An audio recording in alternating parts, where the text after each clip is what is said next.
Hello and welcome to the Nurseversity. My name is Holly and today we're going to be covering hypercalcemia for nursing students.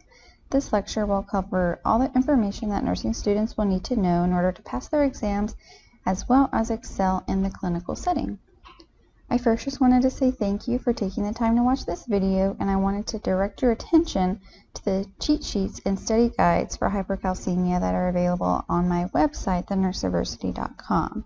And I will have those linked in the description box if you want to check those out.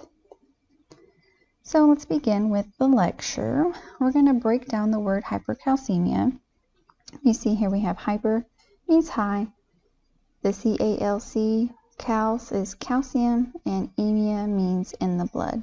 So you put it all together, hypercalcemia means high calcium in the blood. The normal range for calcium is 9 to 10.5 milligrams per deciliter. So the lab value for hypercalcemia will be a lab value of greater than 10.5 milligrams per deciliter. Let's first take a look at how calcium is regulated in the body. It's very tightly regulated by a few different mechanisms that we're going to review. So you can see on this graphic here, whenever calcium is low, increased parathyroid hormone is secreted by the parathyroid. So we have the parathyroid hormone secretion. This causes calcium to be pulled from bone storage, causes vitamin D absorption to be stimulated in the intestines, and then the kidney excretion of calcium is inhibited. And this is all in an effort to increase calcium levels in the blood. Now, on the other hand, when calcium levels are low, thyrocalcitonin is secreted by the thyroid. Thyrocalcitonin secretion causes bone resorption to be inhibited. Vitamin D absorption is inhibited in the intestines, and excretion of calcium is promoted, and this is all in an effort to decrease calcium levels in the blood. The role of calcium in our body, we see that it maintains bone strength and density. It allows nerve impulse transmission. It maintains muscle tone, and it's also important in blood clotting. Now, it's important to note that there is a paradox that is present with calcium in our body. So we just reviewed that calcium is essential to regulate nerve transmission and muscle contraction. So you might think that not enough calcium would cause a decreased response in your nerves and your muscles, while too much calcium would cause an increased response. But there's actually an inverse relationship between the amount of calcium and the excitability of nerves and muscle cells. So with hypercalcemia, we actually see decreased excitability. So keep this in mind. It's really important when it comes to signs and symptoms to think about decreased excitability. Think about this paradox. I went over this in the hypocalcemia lecture as well. You can check that out. In hypocalcemia, we're going to see increased excitability. And in hypercalcemia, we're going to see decreased excitability. Also, just be aware that there's an inverse relationship between calcium and phosphorus. So when calcium is high, then phosphorus will be low. And when phosphorus is high, then calcium will be low. So let's get into the causes. The first cause that we have is hyperparathyroidism. So we talked about the parathyroid and the parathyroid secretion and how it helps regulate calcium in the body. If the parathyroid normally increases the amount of calcium in the blood by secreting parathyroid hormone, then if we have an overactive parathyroid, then we will see an inappropriate increase in the amount of calcium that is pulled into the bloodstream. So hyperparathyroidism equals hypercalcemia. The use of thiazide diuretics can cause hypercalcemia because these diuretics cause the body to retain calcium, thereby increasing the risk of developing hypercalcemia. Malignancy. So there's a few different mechanisms that cause hypercalcemia to occur in cancer.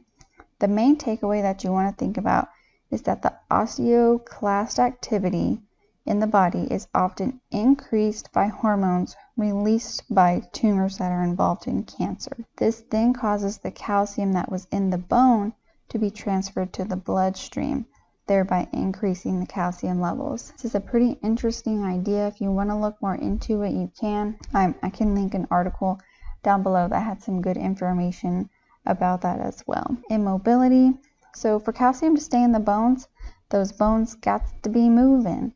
So if a patient is immobile for a period of time, then the calcium will leak into the bloodstream and increase blood levels of calcium. Vitamin D excess. You have to have vitamin D in order for calcium to be absorbed. So they have a direct relationship with each other. Vitamin D excess is not a common issue. We usually see vitamin D deficiency, but because vitamin D is a fat-soluble vitamin, it can build up in your body over time. So if there's too much vitamin D, then the amount of calcium that is absorbed by the intestines will increase, thereby causing hypercalcemia. Dehydration. Dehydration causes the blood to become more concentrated with calcium. It doesn't mean that you have more calcium in your system necessarily, but your blood becomes more concentrated. So now let's look at signs and symptoms. First up, we have hypoactive deep tendon reflexes and severe muscle weakness.